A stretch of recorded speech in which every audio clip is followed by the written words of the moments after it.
with your second part of your question. Ken, you want to talk about your how the scheduling of the project was established? Meeting with stakeholders? I wasn't in those meetings, but it was my understanding that, like you said, you make a good point about how many buses go across there. And we do know, while I don't personally know exactly how many, it is a major east-west route. And we do know that school buses use that route. We schedule it this time of the year because we didn't want to disrupt those school buses. Okay. And as far as the bicycles go, I'll be honest, this is the first time I've heard that. Okay, well, you know, it's Excuse me, really, Mike. yes, sure.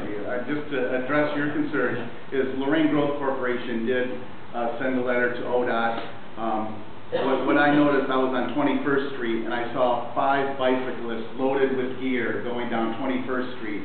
I thought, my goodness, 2 miles and they're at the lake, they could drive by Lakeview Park.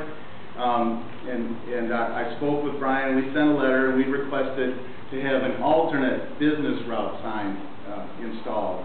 And with the way that the state routes go, they could only be installed on Broadway, heading west on Broadway and 611, directing them downtown to the business district, and then west on West Erie.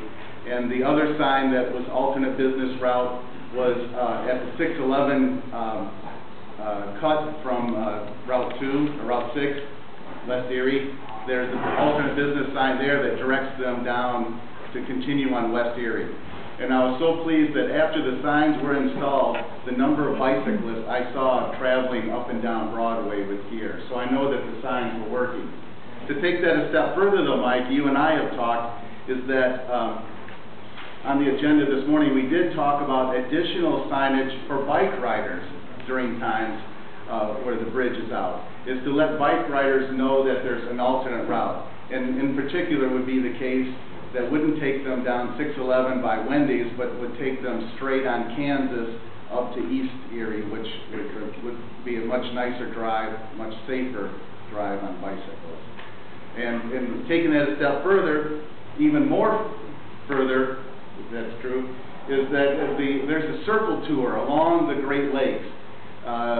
Multi-states where automobiles travel this circle tour along the Great Lakes. Well, if they're following the detour signs, they might not understand that the circle tour is still following the business district path, and to take those automobiles that way also. So we're looking at different things. ODOT this year has done some things they have never done, is that they did keep the bridge open for the festivals. And looking at the business data that the 7 businesses provided, June wasn't too bad. It was a little lower. July, again, because of the amount of time that it was closed, wasn't too bad.